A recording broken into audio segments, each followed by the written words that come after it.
Sorry, guys, I just played a whole intro because I thought I was live and I wasn't, so please forgive me. Hi, guys. Good morning. Happy Friday. I just came on really early to chat with you guys and talk a little bit about the Real Housewives. I heard a really interesting rumor that made a lot of sense to me as it pertains to Kyle Richards and Mauricio Yermansky. And then, of course, I want to talk to you guys a little bit about what's going on in the Real Housewives of New Jersey world, because if you don't know, I was served, well, not really served, I was like DM'd a cease and desist from a certain Real Housewife out of New Jersey. Hi, Yo-Yo. I miss you, sissy. I miss you. Hi, Arties. How are you? Happy Friday, guys. How happy are we that it's Friday? I'm happy. I've had a long week. Um, have you guys? Hey, love. Hi. Have you guys heard what was going on with the housewife? Right? How she tried to serve me a cease and desist through direct messaging, and then there's like some attorney. There's like quacky attorneys, that like rent a room and kind of just don't really like do a lot of attorney work, but maybe they'll just like take money to file something, or you guys know what I'm talking about. I don't know. I kind of get the feeling that's what he is. But again, I'm not Trey Fab 2022. So the cease and desist doesn't really pertain to me because that's not my account. So I have nothing to remove or nothing to take down, basically, is where I'm at this point. So I was already restricted on Instagram. I couldn't make comments for 2 days. There were people posting that was saying that they also had the same exact issue. And they weren't even bloggers. They were just fans making, just talking housewives in a, a thread or something on Instagram. And their simple comment of it being like not pro Melissa or Margaret got them restricted on their Instagram. So it's happening to people that aren't even bloggers. This is a little too much of trying to control the narrative, because then like that's not fun for people. People don't want to do social media if you can't, say your opinions and your thoughts about the show. That's the whole point of the Real Housewives. Like, they're on there to share their opinions, and therefore we talk about them and sharing our opinions and bring them press. And they should be saying thank you, and they should be giving us BravoCon press passes and putting some respect on our names. Instead, we get her going on a podcast calling bloggers low lives, and I don't even know what else she was talking about. So it's like, lady, you got, like, when David Yontef, I might have agreed with him when he said that there's like some unhingement going on here. Like, what is happening? Like when he told this story about her at Jill Zarin's benefit. He said that she, like, if you guys remember, he said that she came up to him, that she was like really upset, and she was saying that she had dirt on everyone, so don't try her because she has dirt on production. If you guys don't remember, I think that's kind of what started the whole feud with Kim D and David a little bit, because there was like some like discretion on their opinions about like Vanessa and this whole thing. So imagine what Teresa's been put through in the last 10 years dealing with these people, because, yeah, it's not fun at all. And they just share tactics, because we saw this also happen to a blogger that blogged a lot about the Real Housewives of Beverly Hills. And we know that that Kyle and Melissa have been friends for a very long time, longer than we know. And I want to talk a little bit about that as well, because I heard a new rumor and it made so much sense. First of all, did you guys see the picture floating around of not Kyle, I'm so sorry, of it was Mauricio, and he was out to dinner with his parents, and there was a pretty young thing at the table with them taking a photo, and it was leaked.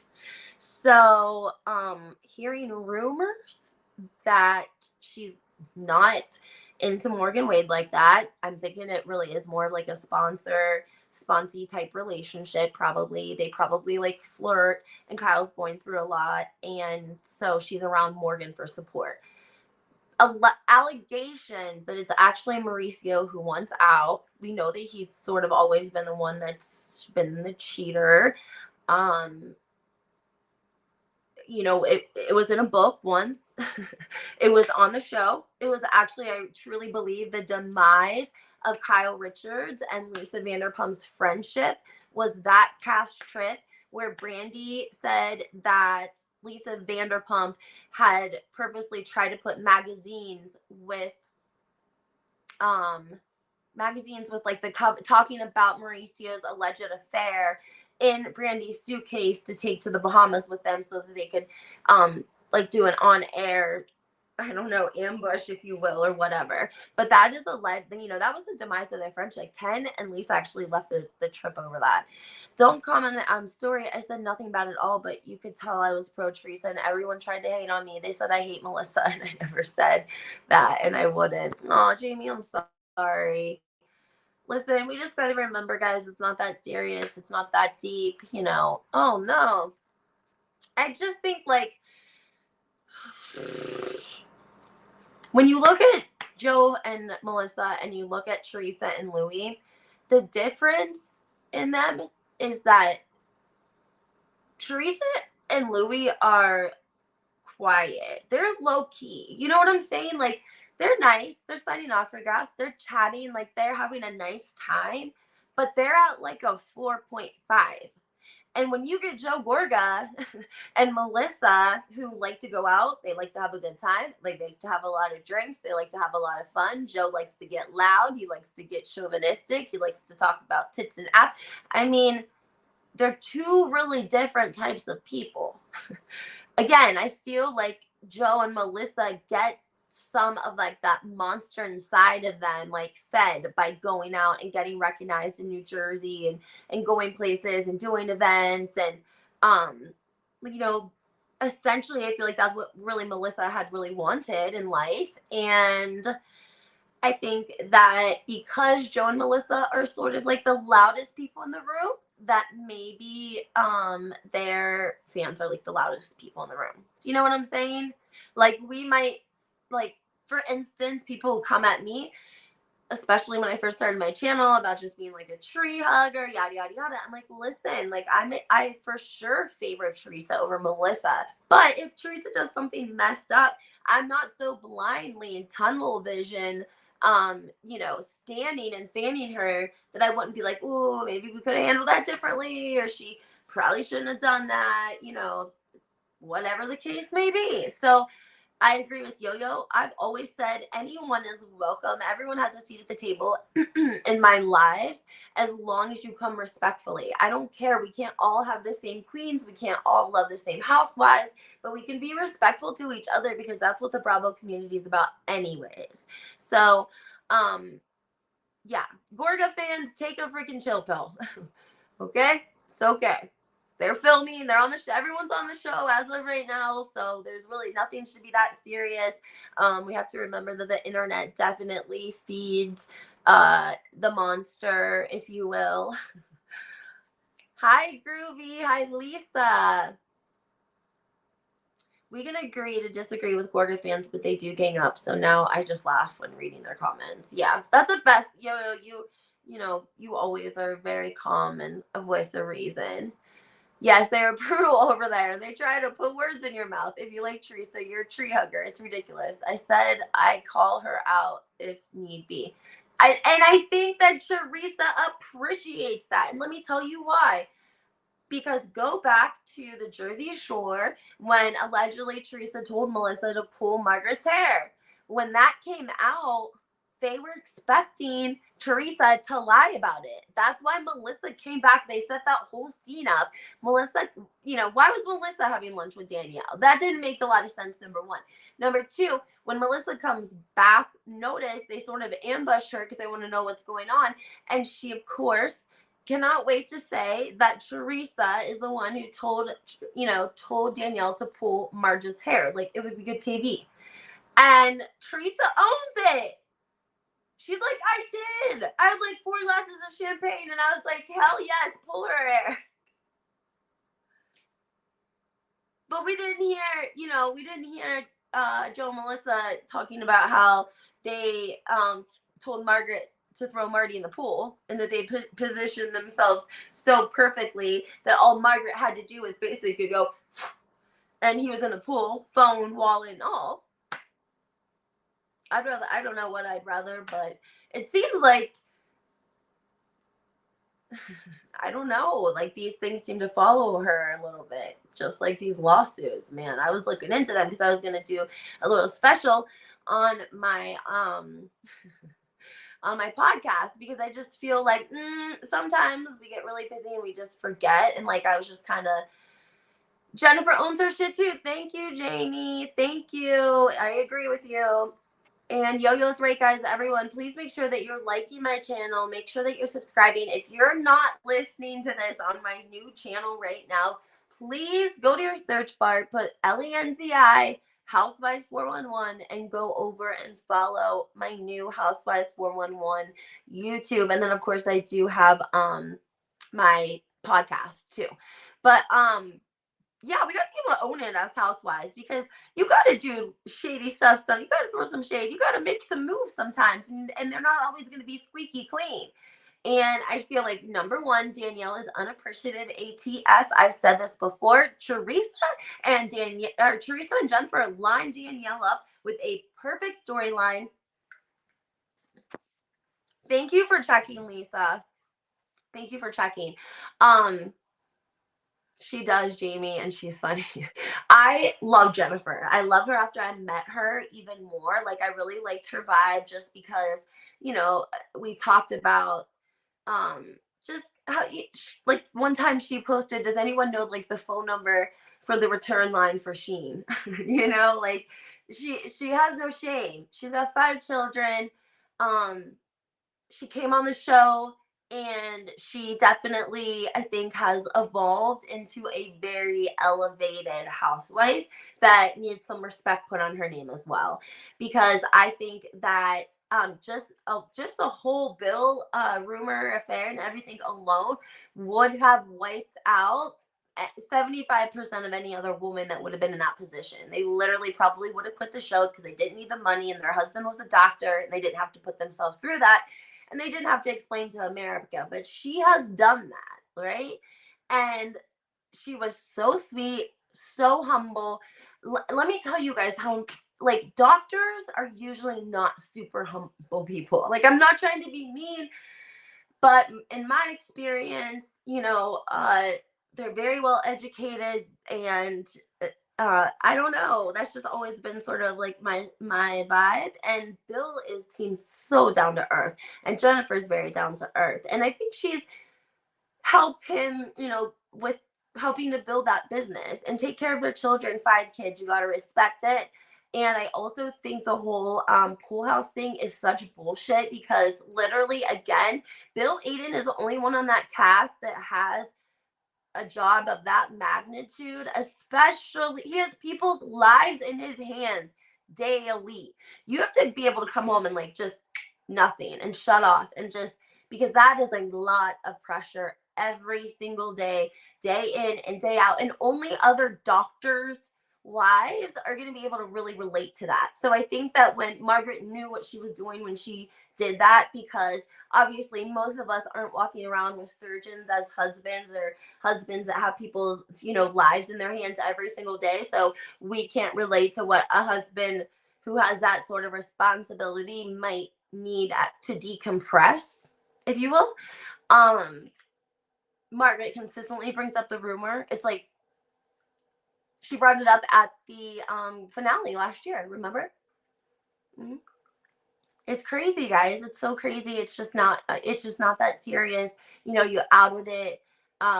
You did everything you could to the lady to probably get her to walk, and she stayed. And now, look, we've got Margaret, and we don't have a lot going on around her at all.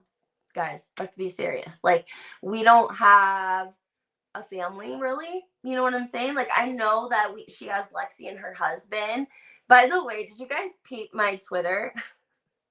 I'm so bad. Such a funny sense of humor. I cannot help myself sometimes. I hope that you guys saw it because it was kind of funny. It was just like a photo of me and Joe B from like a long, long time ago. And it was like, it said something like, instead of out filing police reports, you should know where your husband's at, or some shit like that. Just something to be funny. Jennifer is a great TV. Jennifer and Teresa are great friends. People say she follows Teresa because they don't believe Trey. Trey has lots of friends, Jamie. Lots of friends were at her event. Sorry, guys. Lots of friends were at her event, so I actually met some of them. One is her long, long, long time friend, Caroline, who actually opened a boutique. She has a daughter. I think she's actually divorced. I thought she was married, but no, I think she's divorced. She's gorgeous. Her and Teresa have been very good friends for a very long time. Teresa had a lot of friends and a lot of support at her event. Teresa does have tons of friends. She does have tons of friends, Jamie, for sure. And we see that when we saw her go out for her birthday, there was a bunch of ladies there. We've seen several like girls events that Teresa's been at that have a lot of girls that are not. Melissa's the one that has a hard time making friends, guys. Let's be real. Melissa was the one, she didn't have no friends to bring on the show. She had to been freaking, was it Penny that she brought on the show, or Bridesmaid, the one that was like gonna out her for hanging out with Bulldog? I mean, she had nobody. She had no friends to bring on the show. We don't know. We don't know friends of Melissa. That's just like friends of Melissa.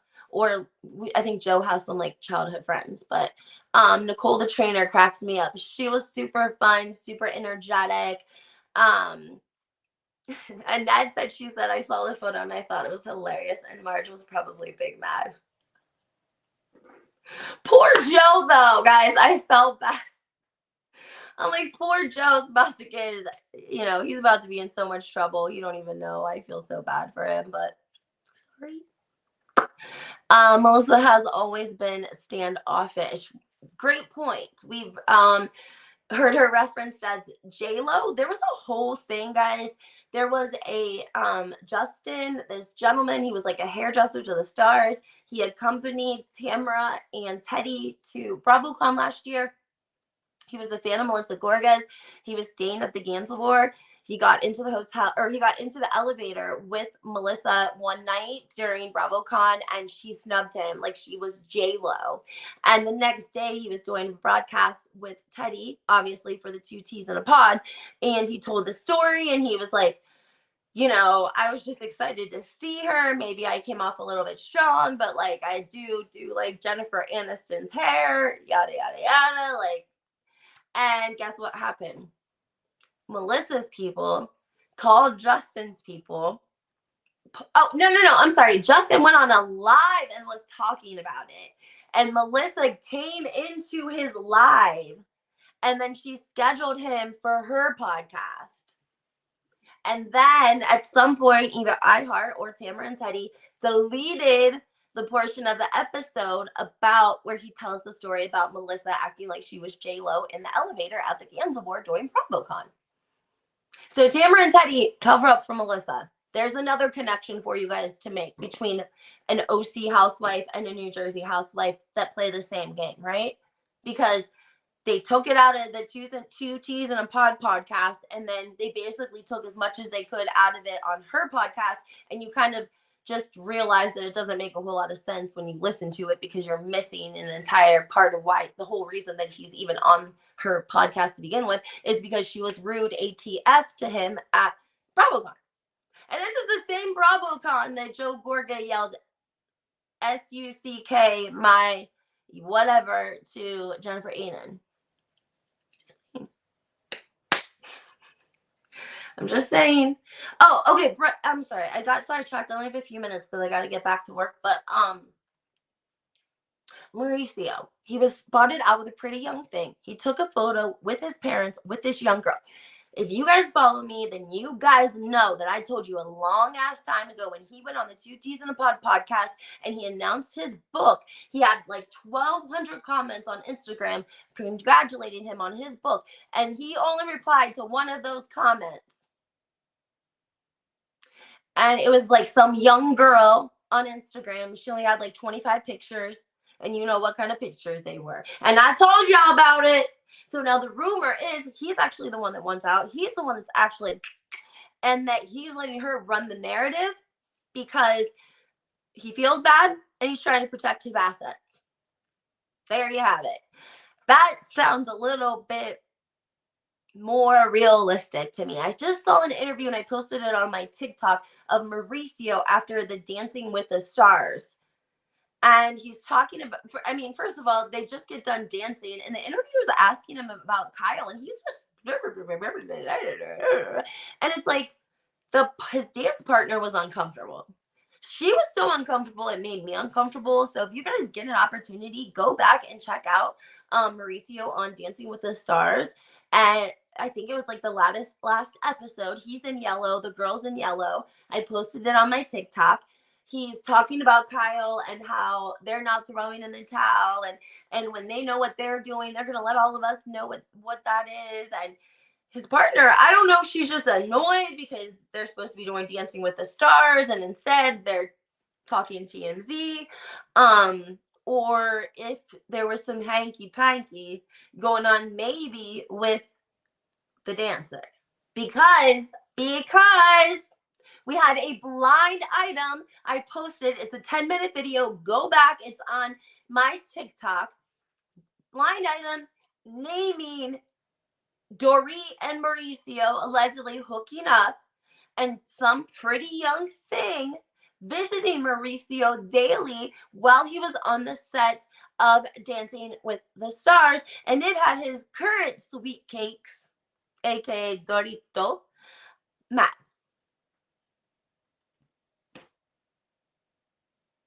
Jamie says, I heard they do not know if this is true. They said the Jersey girls won't be split at BravoCon. They said they will have nothing. We will see. I guess it really not good. They've already put the schedule up for BravoCon. I was trying to do a video on it and it kept getting deleted and I just gave up. But yeah, they did announce the schedule. I know, Groovy, I'm sorry. I'll try to upload it to my TikTok. It's like a 3-minute video. So sometimes what happened, first of all, YouTube is like the worst to try to upload to.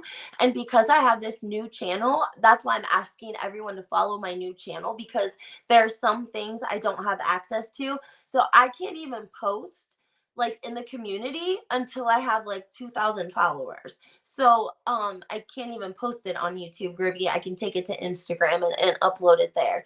YouTube is not very upload friendly. It takes a long time, and that's why I use a streaming service, because I used to record my videos and then try to upload them, and by the time they would upload, the information would be old. My Wi-Fi is not great either, so there you have it. That's why I pay for a streaming service every month, which is why I like to monetize off my YouTube channel, because it helps pay a little bit of the money that I actually pay out of my pocket to give you guys content and go to events and such. So, I like Instagram too, Groovy. I do too, but again, like, they suspended, if you guys remember, I got hacked from a device in New Jersey in May. And what else? Oh, I was already in trouble. I haven't posted anything really on my Instagram, and I got restricted. My comments were restricted for 2 days. I wonder why. That's what I actually started this video talking about. Now that we have a little bit more people in the room, I was talking about how there are a lot of people on Instagram and Twitter talking about getting their accounts restricted from commenting, and that they weren't even bloggers. They were just simply fans that had commented either on Twitter or on Instagram on different posts in support maybe of Teresa. So she says, so they will have a panel with New Jersey. They will have 2 panels with New Jersey. 2 panels. One of them is Saturday and one of them Sunday, I think. I mean, that's the last I saw of the schedule of the roster. Because they don't give you the roster of BravoCon till right before it. And I think it used to be because you could buy a day pass, and if you were in the city, you could go to BravoCon for the day, but you wouldn't know in advance who was going to be on that panel, right? There's a lot of Below Deck. There's a lot of Summer House. There's a lot of Vanderpump Rules. It's not going to be just solely Housewives, guys. So if you are going, make sure you guys understand, like, you know, it's not going to be just all Housewives. Like, you're going to be getting all of Bravo. So Groovy says, yep, I thought at one time, I thought MG reported me. Absolutely. Yeah, it's insane. It should not be allowed. I don't know why the network allows for it. Like, it's literally like trying to control the narrative by threats and bullying and bogus police reports. And that is disgusting. And I don't think that anyone, I mean, if I did, I don't know. I don't know. I don't know. I'm just saying, when you give someone a platform, aren't you sort of responsible for what they do with that platform? Don't you? If you give it to them, do they have a sense of responsibility to report to you about their platform or what they're putting out there? And maybe they just don't care that we get maybe we have to like really get together in numbers and make a fuss for them to understand the dynamic of like how much, you know, the bloggers work and how unfair it is for, you know, if we read an article from OK Magazine or somebody, a fan comments and they get restricted and reported by MG, it's unacceptable. That's your fan base. You're literally willing to throw away your fans over her, because that's what's happening. It leaves such a bad taste in people's mouth. Like, they're like, oh, what? But they tell content creators they have no control over the housewives attacking them on social. Yeah, ITV producers claim they have no control over their talent. Contact their attorney. Well, I didn't know she could afford an attorney, because last time I checked, she was getting sued by her accountant, by her one best friend, by her other best friend, by her best friend's best friend. They got 7 lawsuits out.